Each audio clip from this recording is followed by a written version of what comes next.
پہ ہر بچے کو، ہر انسان کو یہ حق حاصل ہے کہ وہ اپنے لیے آواز اٹھا سکے، اور ان کی آواز سنی جاتی ہیومن رائٹس کے، کہ جناب میں تعلیم حاصل کرنا چاہتا ہوں، میرے پاس پیسے نہیں ہیں، جناب میرے گھر میں کھانے کو نہیں ہے، مجھے کھانا دی، مجھے شیلٹر دے، اور سب سے بڑی بات مجھے انوائرمنٹ دے۔ یعنی یہ آپ ٹارچر میں نہیں کر سکتے کہ آپ انگریز یا کسی بھی امریکہ میں یا باہر ممالک میں رہنے والے کو ایک کمرے میں بند کر دیں اور اسے نہ بجلی دے، نہ پنکھا دے، نہ کچھ دے، اور سخت گرمی میں اسے رکھیں۔ اسے ہم کہتے ہیں کہ جی ظلم، باہر کی دنیا میں اسے کہتے ہیں ظلم۔ تو یہ ظلم اب ہر کراچی میں کئی طبقوں میں ہو رہا ہے، اور وہ ظلم لوگوں کو نظر نہیں آ رہا۔ دوسری جانب ہم بات کرتے ہیں کہ جناب کسٹمر سروس، کسٹمر سروس کیا ہے کہ جی کسٹمر از آلویز رائٹ، اور کسٹمر کو سروس دے۔ ہم جو ہے ایک سروس پرووائڈر سے سروس مانگ رہے ہیں بجلی کی،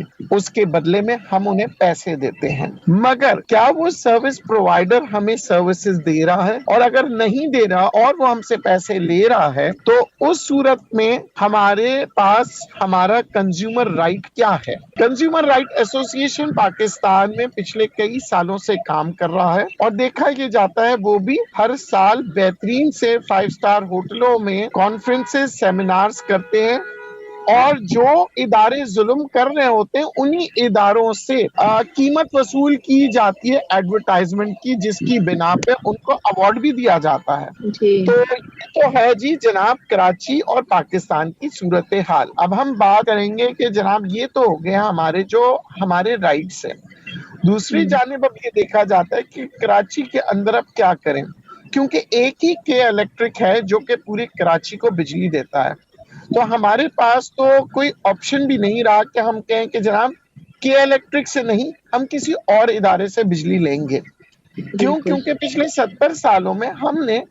اپنی پاکستان کی عوام کی سب سے ضرورت کی چیز بجلی، جی ہاں یہ وہ بجلی ہے جو کہ پاکستان کی ترقی کے لیے بہت ضروری ہے، اس کے اوپر ہم نے کبھی یہ نہیں سوچا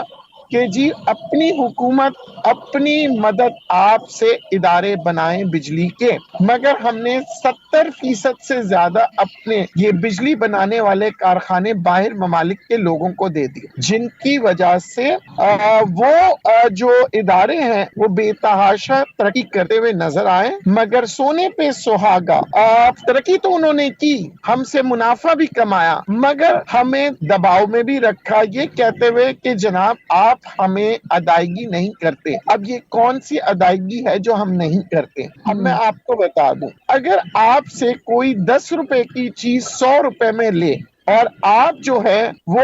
10 روپے کی جگہ 100 روپے دے رہے ہوں، اور اس میں سے کئی لوگ ایسے ہوتے ہیں کہ جو 100 روپے نہیں دے پاتے، تو وہ بحالات مجبوری چوری یا دوسرے ذرائع استعمال کرتے ہیں، یا تو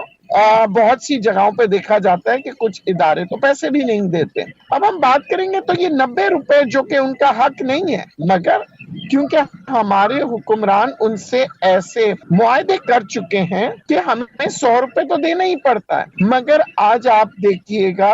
اگر آپ غور کریں گے تو پاکستان میں ہمیشہ سے سب سے زیادہ مہنگی جو فروخت کی گئی ہے وہ ہے بجلی۔ اب بجلی کی قیمتیں دن بدن بڑھتے گئی، اور اس پہ وہ ادارہ ہمیں مجبور کرتا رہا جسے کہتے ہیں IMF۔ اب یہ IMF بنا کیوں تھا؟ IMF اس لیے بنا تھا کہ تمام غریب ملک ان کی مدد کی جائے اور ان کو قرضے دیے جائیں بغیر سود کے، اور ان کی ملک کی حالات کو بہتر کرنے کے لیے، مگر IMF ایک ایسا ادارہ بن گیا جو کہ ایک سود خور بینک کی طرح اپنی شرائطیں دیتا رہا ہے، اور